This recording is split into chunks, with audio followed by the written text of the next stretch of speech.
Good afternoon and welcome to this, our latest Facebook Live interview. I'm joined today by Kevin Dallas, the Chairman of the Bermuda Tourism Authority. Thank you for sparing some time today. Thank you for coming, Jeremy. It was a little over a year ago that we first sat down together, and then it was to introduce you to Bermuda and say welcome to your new job. How's it been since then? That feels like it was a lifetime ago, Jeremy. How has the job been? Has it met up to your expectations? There are good days and bad days, but I've got to say I have not regretted this decision for a moment, and I love every minute of being here. Has it gone according to plan?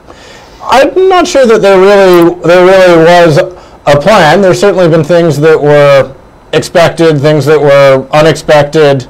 You know, I think actually one of the first things we did when I got here a year ago was sit down and make a plan for 2017, knowing that we needed to make a longer-term plan. And actually that's one of the big projects that's going on here at the moment is the writing of the next chapter of the National Tourism Plan, which is a project that's in flight right now. How long before that's finished, do you think?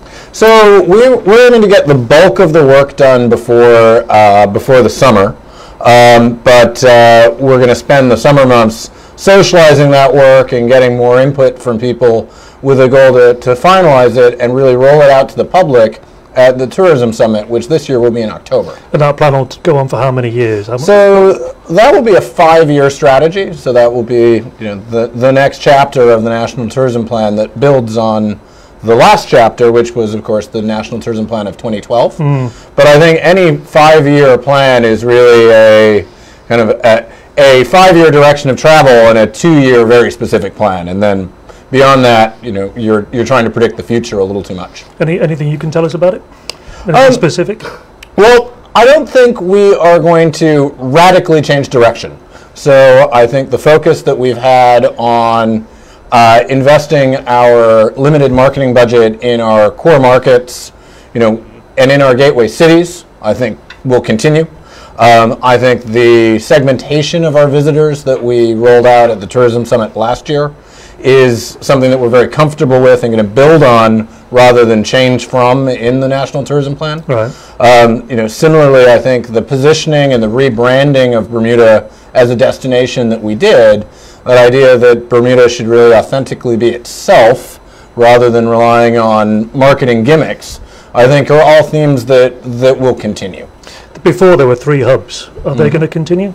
So we've been looking at the effectiveness of the hub strategy. I think there have been things that have worked and things that haven't. I think you'll see the next iteration of it in the next plan. So we're still looking at 3 essential hubs: St. George's, Hamilton. Well, there were actually originally 5 in the National Tourism Plan of 2012. But whether or not those are the right 5, one of which was loosely defined as everything that happens on the water, I think is to be determined. Okay.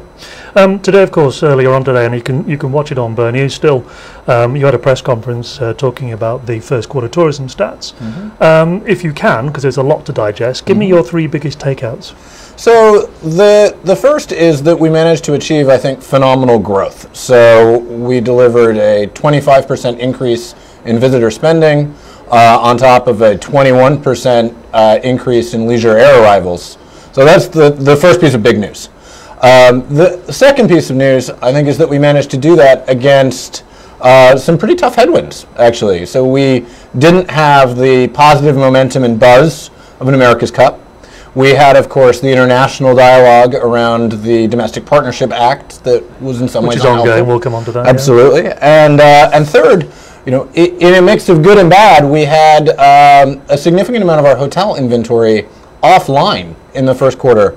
And the good there is that that's because they're investing in our tourism product. The bad is that, of course, those rooms weren't available to be filled by visitors. I think the third big takeaway for me is that despite the fact that in the first quarter of last year, we had a large number of extended stay guests, in particular all of Land Rover Bar, who were staying in our hotels.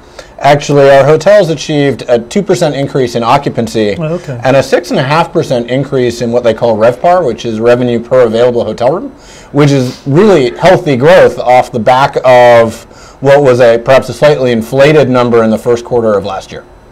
You talk about the rise in arrivals. If you look at the overall figures, quarter on quarter, it was actually a rise of 19, wasn't it? Why was that? Wait, say that one again, Drew? If I'm reading the figures right, if you look on quarter, the actual rise in visitors was just 19. Ah, you mean looking at Q4 of last year versus Q1 of this year? Yep. If I'm reading it right, yeah. That's right. So we compare Q1 of this year to Q1 of last year, which is actually up by more like 4,000.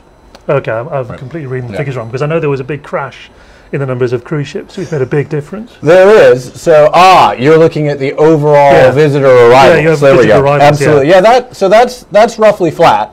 And the reason that's flat is that small changes in the cruise schedule can make a big impact on the number of total visitor arrivals.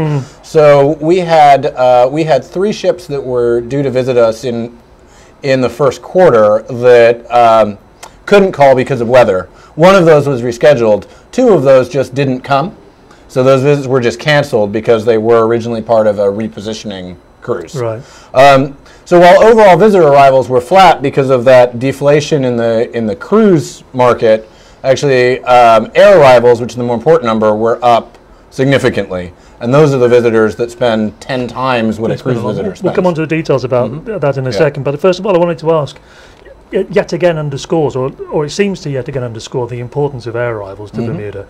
They're the ones that bring more people, they're the ones that spend more money. What are you doing to get more? Because the reason I asked that is, as I mentioned before, we've met before. One of the things we talked about was getting competition for BA, and you did mention that at the time of the interview you were about to go to some big international conference and talk about air flights and destinations. What's happened to all that since then? Well, so the biggest change since a year ago, of course, is the expansion of JetBlue service, with them adding a second daily service from New York in season.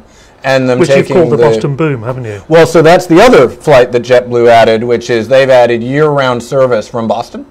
And that started last May. But this is the first quarter where we've had the benefit of that flight. And we called it the Boston Boom because we basically doubled the amount of air capacity out of Boston into Bermuda. And we saw a 73% increase in the number of visitors coming from Boston. Air visitors are, we think, by far the most important because they do contribute the most economically to the island. They spend 10 times what a cruise visitor spends here on the island. But that doesn't mean the cruise industry isn't important. And something I would flag is that, although because we deal in very small numbers for cruise in that first quarter, we can have a big percentage drop. Actually, that's not symptomatic of what the full year is likely to be for cruise. Because we know how many callers we're going to get, we have a pretty good idea going into it by what our cruise season will look like.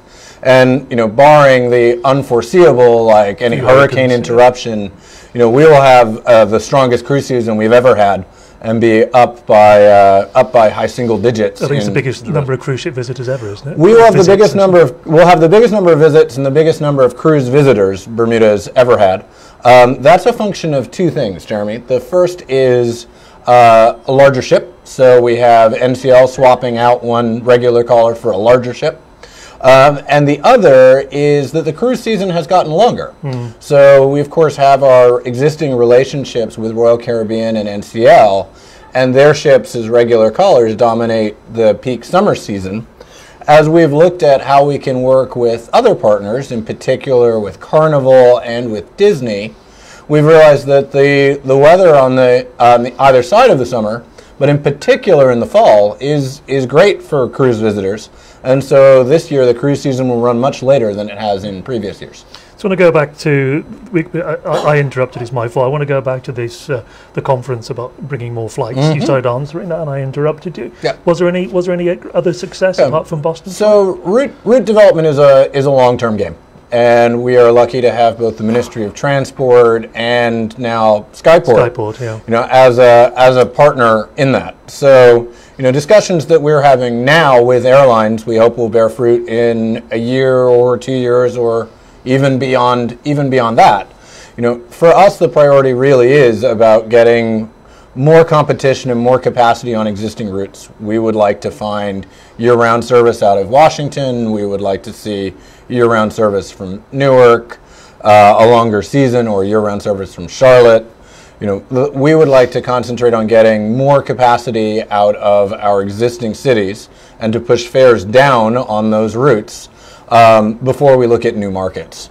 The obvious question, of course, is the UK. Yes. We have not yet been successful in finding another carrier to serve Bermuda from the UK. We have actually been working with British Airways to see how we could work more effectively together to target attractive visitors for Bermuda and activate them. But that's a work in progress. Because with the so-called Boston Boom thing, you said at the press conference that you were working with JetBlue, and you were putting $1 million of BTA money to help them promote. Yeah. Is that a model that could work at BA? Is that a model that could work with other European airlines or American airlines? Potentially, yes. So it's important to understand that the agreement that we have with JetBlue is a co-marketing agreement. So we don't pay JetBlue anything. What we did was we agreed with JetBlue that in exchange for them opening up new service to Bermuda, we would invest alongside them in marketing and promoting that service to Bermuda. So for anybody, for example, that saw the Bermuda Calling, a viral campaign that was done last summer in New York with JetBlue, that's the kind of example of where that money goes. Are you looking to do that with other airlines? Yeah. So we think that's an effective model. We think that is a better model than revenue guarantees, where the historic criticism is that you are paying airlines to fly empty planes. That's not something that we would do. That's not in our charter anyway. But we believe that this co-marketing, where we work together to drive demand to the destination, on our new partner's flight, is the way to go. You did mention earlier on, and in the press conference, that some of the hotels were partially closed or all closed. This is Tucker's. If they'd been open, if the renovations they were doing weren't being done then, would we have seen more arrivals? Would we have seen more visitors? So it's impossible to know. But was there enough demand, do you think? What is the case is that if I look at the properties that were closed, if you take Rosewood, Bermuda, we had a whole quarter where they were offline and where we lost the benefit of having that brand and their marketing present in the market. And of course, we had Grotto Bay that was closed for a week, and Grotto Bay is traditionally one of our strongest performers in the winter months. So I think, I have no doubt that had they been open, they would have had a significant number of visitors there. How many of those visitors still chose to come and stay somewhere else versus how many of them have been displaced, we'll never know.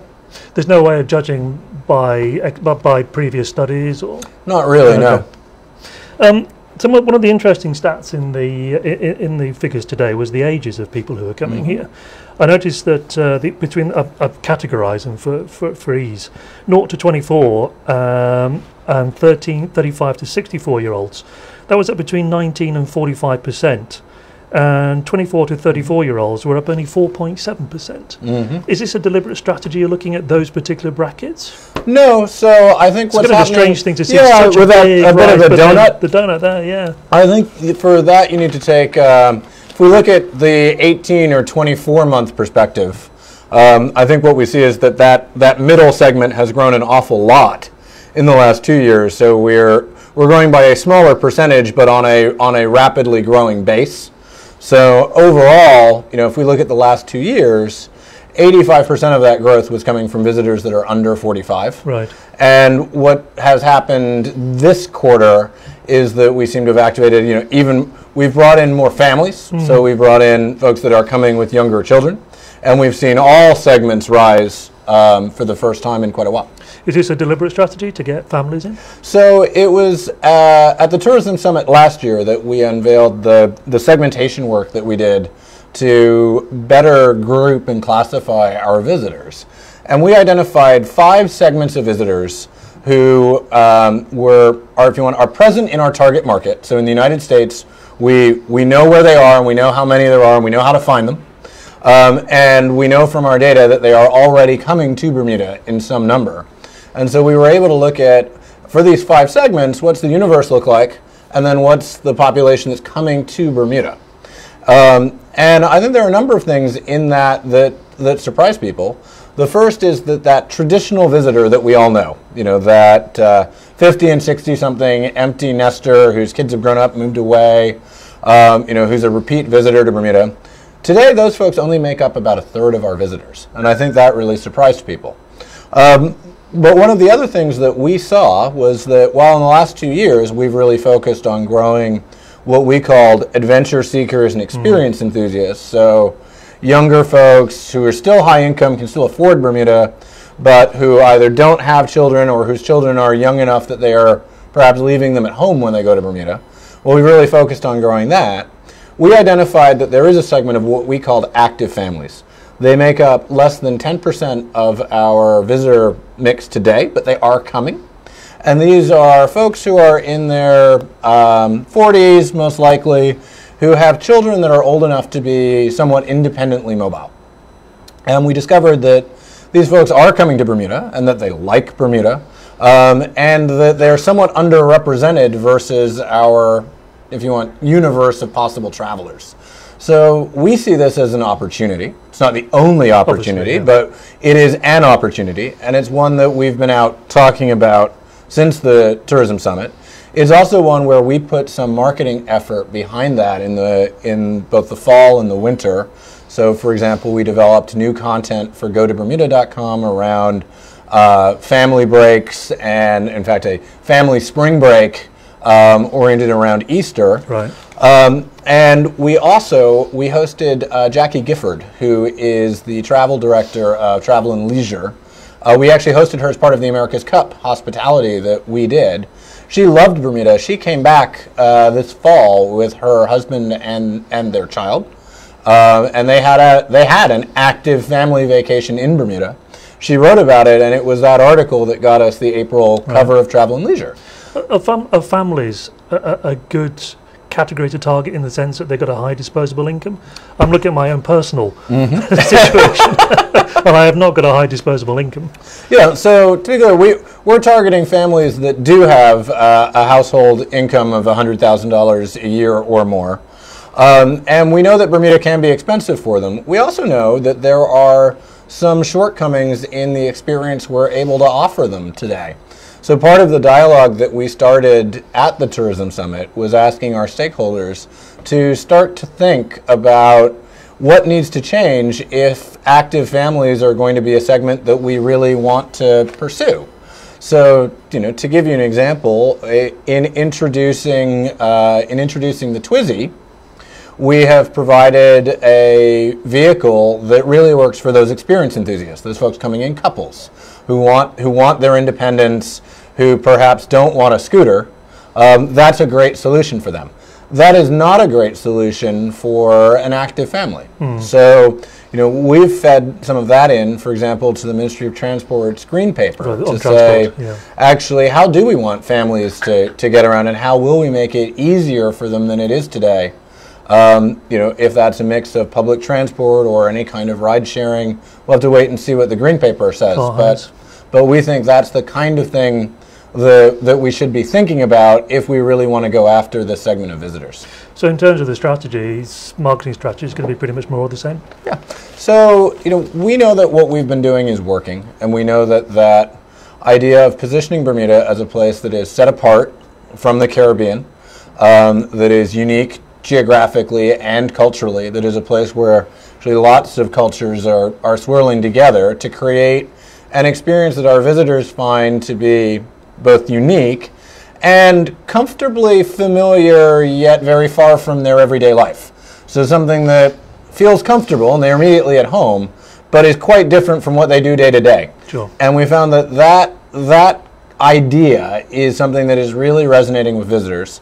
And what we're doing then to activate that is also working. So we continue to get ever more focused on how we can improve the ROI on the return on our digital marketing. But that basic idea will stay the same.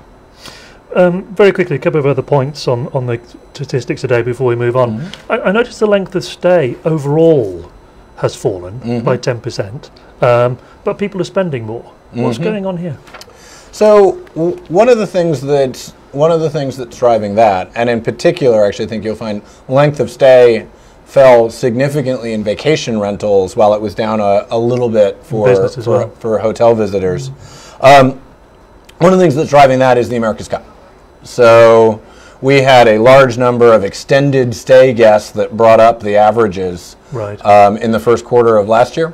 And we don't have those folks this year. So that's the distortion I think you're seeing in those numbers. Okay, I wanted to come on to the America's Cup next. Just one more question on this.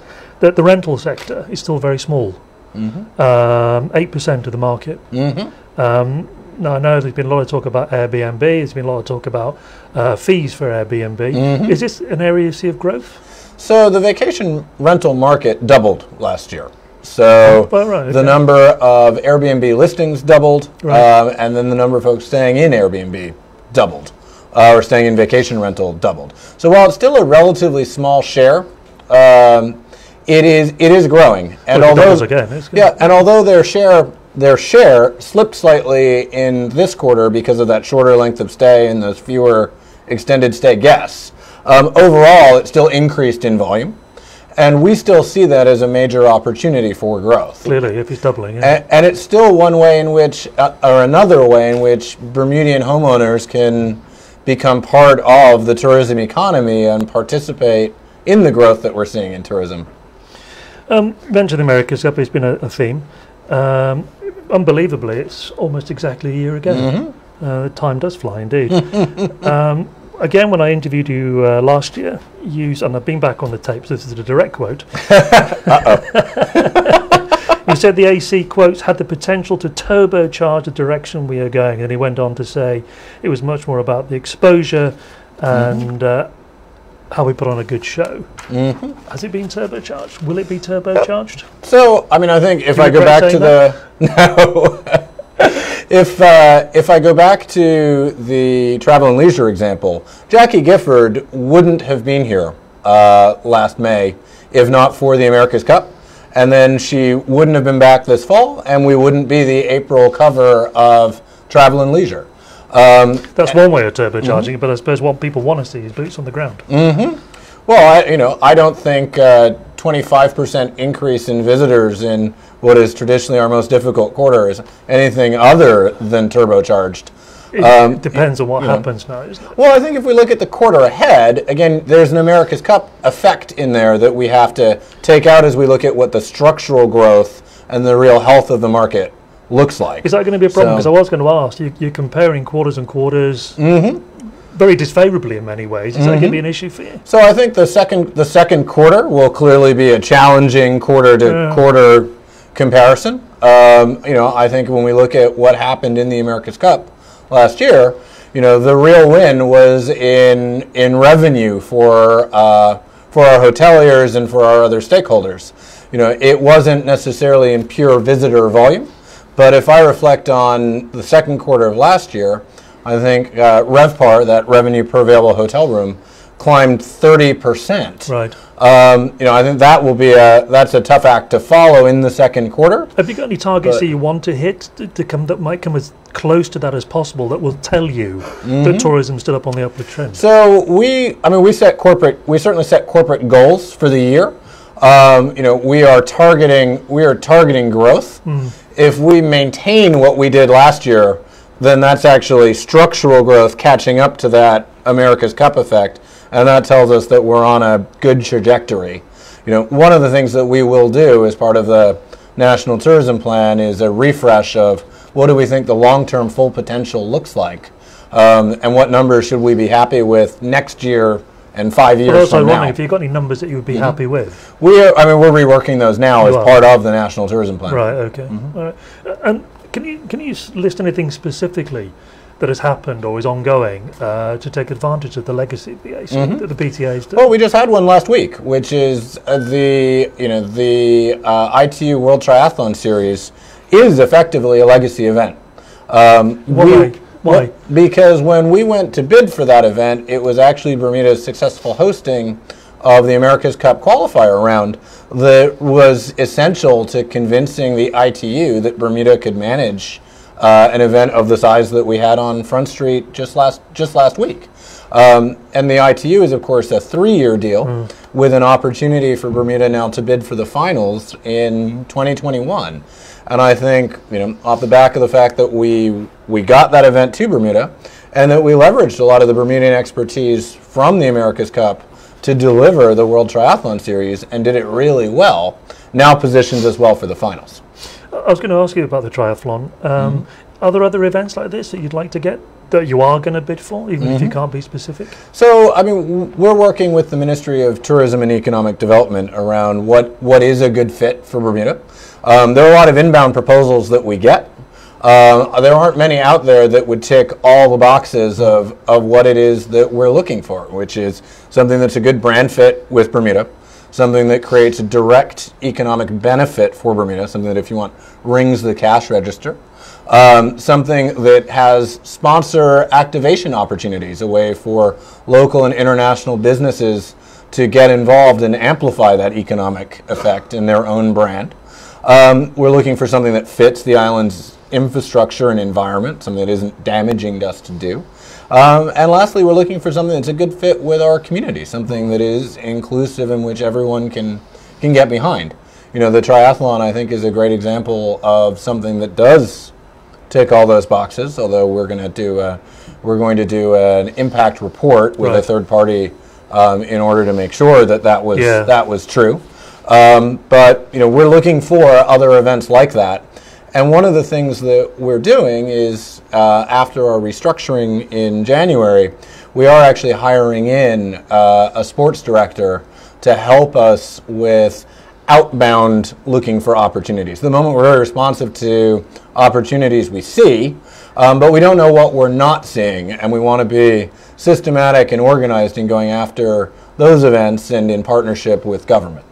Was the, in terms of column inches and screen time, was the triathlon a success for you? So the triathlon was definitely a success on that metric.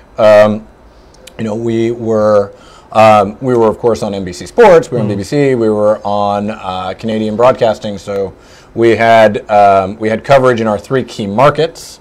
The other thing which it did, of course, was it highlighted Bermuda as a fantastic place for an active vacation or sports vacation, in these critical spring months. So in that idea of connecting the kind of experience you can have Bermuda to the different seasons, it clearly ticks that box as well. I think we'll obviously put a value on the media exposure we got once it's all been tallied up, and we'll report that to the public when it's done. We had a Facebook conversation last week about this, but you are having this for the next 2 years in Hamilton. Is there any reason for that, and not spreading it out to like Clearwater, for instance, which is, to me at least, is more photogenic, if that's the kind of thing you're looking for? Well, it depends on what you mean by photogenic. I happen to think that Hamilton is beautiful, and I think that a triathlon where you can swim in the harbor of the capital city is kind of rare. There aren't many places in the world that are so pristine that is possible and healthy.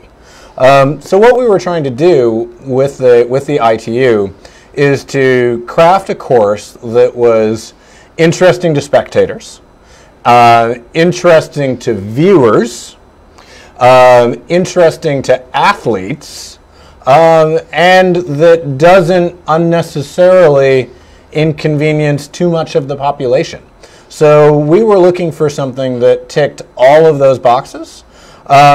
You're right, Southside would look lovely to viewers, but it would only show a side of Bermuda that they see a lot of. Whereas this shows a different side of Bermuda. This also created an opportunity where it was easier for spectators to participate and be part of the event because it was so central. And it created a course that was really interesting. So one of the things that's been great, and again, we will measure this quantitatively, but the anecdotal feedback from both the elite racers as well as the amateurs, what are called the age groupers, was about what a great course it was. Personally, I don't understand it, but they loved going up Corkscrew Hill. I don't understand that repeatedly. Again, I keep mentioning the press conference, but it's worth referring to. You did say there that the issue of same-sex marriage has caused some negative headlines.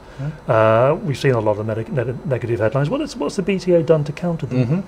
So, I mean, ever since the law first passed, we have been actively monitoring what's called the conversation. So we and our media partners and agencies have been monitoring that discourse.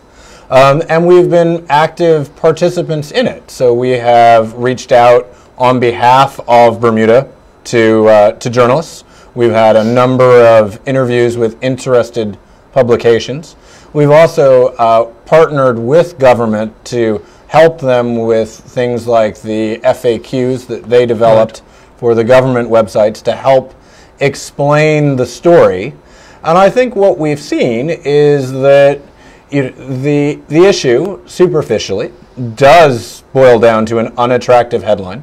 In a 140-character tweet, it's impossible for most people to get the depth and complication of the issue. But where we've engaged with folks that are interested in understanding more, we've found that actually we've had some success in turning some views around. Right. We have also engaged everybody that wrote. So we've had hundreds, if not thousands, of messages from people who felt strongly about this issue, and we have written back to and engaged with each of them. We've also been working with our hotel partners around any impacted group business. So I think there are a number of groups that questioned whether or not Bermuda was a place that they wanted to come. Cancellation, because Bad News ran that story. I would say that we've certainly seen one on Bad News. And we have intervened where asked by our hotel partners to help explain and provide some of the context to the story that it takes some of the concern away. Has there actually been any other? We mentioned one cancellation. Do you know of any others? So there are certainly a number of groups that have expressed concern. What those groups will do, I think it's too soon to say. Are they substantial?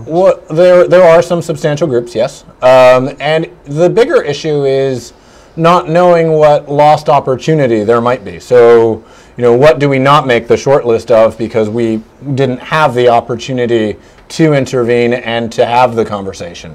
And that's why it's important that we've looked for the opportunities that we have with the media to get a deeper, richer exploration of the issue out into the public domain. The problem for you is it's not over yet, is it, by any means? And we've got a court case at the end of this month with Carnival Cruises and, I should say the Out Bermuda case, which has been partly financed by, I believe, by Carnival Cruises. These headlines aren't going to go away for you, are they? No, so we've been monitoring this versus comparable situations. So, for example, looking at the HB2 issue in North Carolina. Oh, yeah. And one of the things we know is that the conversation doesn't end.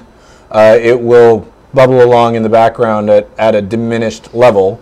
And then, yes, trigger events, anything positive or, in some people's eyes, negative, however you want to look at it, any kind of event related to the issue will cause a new spike in the conversation.